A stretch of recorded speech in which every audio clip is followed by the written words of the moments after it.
आज देश में जिस तरीके से एडमिनिस्ट्रेटिव मशीनरी फेल हो रही है, चाहे वो रिसेंट प्रोटेस्ट हो, चाहे सोनम वांगचुक का आमरण अनशन हो, चाहे नीट पेपर लीक का मामला हो या फिर एथेनॉल 20 पॉलिसी हो, गवर्नमेंट किसी भी बड़े मुद्दे को अच्छे से डील नहीं कर पाई है। एक तरीके से यूँ कह लें कि शायद भारत में डेमोक्रेसी का मर्डर हो चुका है। गवर्नमेंट डिस्पोटिक हो चुकी है।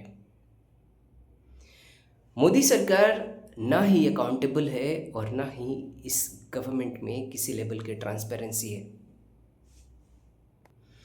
जिस देश में इस लेवल का प्रोटेस्ट चल रहा है, उस देश का प्राइम मिनिस्टर महज अपोजिशन पे तंज कसने में बिजी है।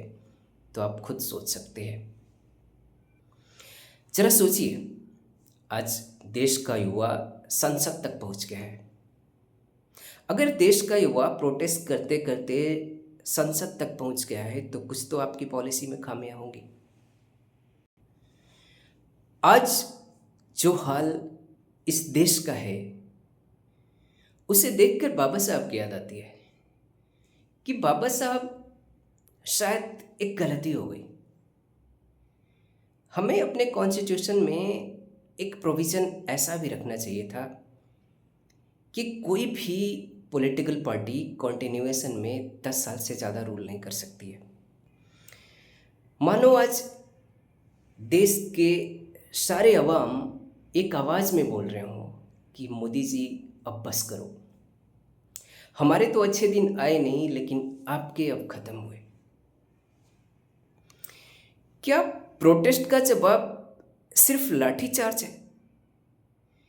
जितना खर्च उस लाठीचार्ज में किया, उससे कम में 2 लफ्ज़ बात ही कर लेते। आज सरकार अगर खुद के गिरेबान में झांक कर देखेगी तो उसे पता चलेगा कि शायद इन्हें पता ही नहीं कि 140 करोड़ आबादी वाले देश को चलाना कैसे है। मांग सिर्फ एक, धर्मेंद्र प्रधान का रेजिग्नेशन। अहंकार इतना कि आज अपने ही देशवासी एंटी नेशनल्स लग रहे हैं।